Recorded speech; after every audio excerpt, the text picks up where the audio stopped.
नमस्कार, मैं खुशी और आप देख रहे हैं हिंद सागर। आइए नजर डालते हैं आज की बड़ी खबर पर। सनातन धर्म विवाद, सुप्रीम कोर्ट पहुंचे स्टालिन, लगाई राहत की गुहार।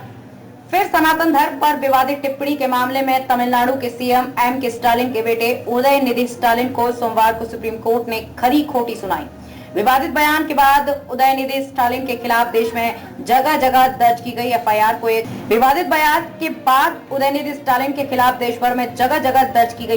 को एक साथ कोलैब करने की मांग लेकर वो सुप्रीम कोर्ट पहुंचे थे।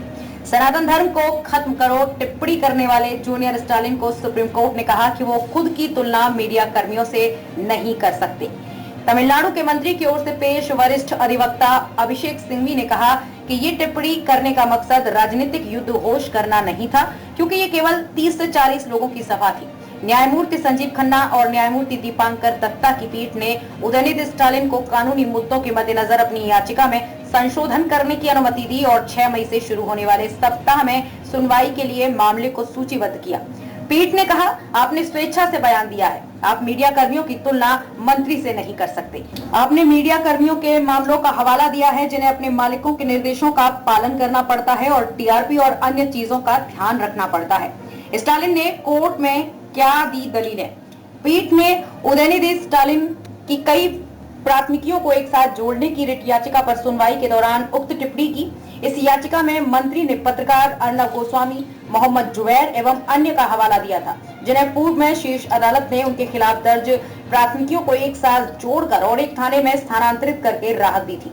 स्टालिन की ओर से पेश सिंघवी ने कहा कि उन्होंने पत्रकारों और नुपुर शर्मा जैसे नेताओं सहित कई मामलों का हवाला दिया है, जहां अदालत ने विभिन्न राज्यों में दर्ज कई प्राथमिकी को स्थानांतरित करने और एक साथ जोड़ने के लिए संविधान के अनुच्छेद 32 के तहत रिट क्षेत्राधिकार का प्रयोग किया है। कोर्ट में नुपुर शर्मा केस का भी हुआ जिक्र। उन्होंने कहा कि पैगंबर मोहम्मद के खिलाफ कथित तौर पर आपत्तिजनक टिप्पणी के लिए पार्टी द्वारा निलंबित की गई पूर्व भाजपा प्रवक्ता नुपुर शर्मा के मामले पर लागू कानून याचिकाकर्ता पर भी समान रूप से लागू होता है, क्योंकि वो भी एक राजनीतिज्ञ हैं।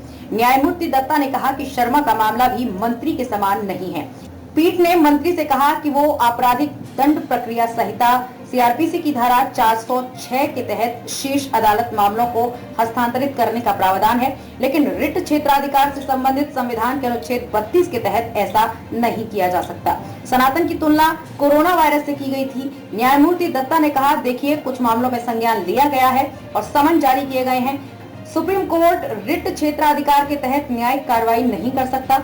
तमिलनाडु के युवा कल्याण एवं खेल मंत्री उदयनिधि स्टालिन एक प्रसिद्ध फिल्म अभिनेता हैं और मुख्यमंत्री एवं प्रमुख के स्टालिन के बेटे हैं। उदयनिधि स्टालिन ने सितंबर 2023 में एक सम्मेलन में कहा था कि सनातन धर्म सामाजिक न्याय एवं समानता के खिलाफ है और इसका उन्मूलन किया जाना चाहिए। उन्होंने सनातन धर्म की तुलना कोरोना वायरस, मलेरिया और डेंगू से करते हुए कहा था कि इसे नष्ट कर दिया जाना चाहिए।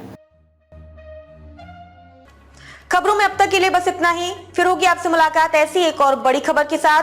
तब तक के लिए नमस्कार और देखते रहिए हिंद सागर। ऐसे ही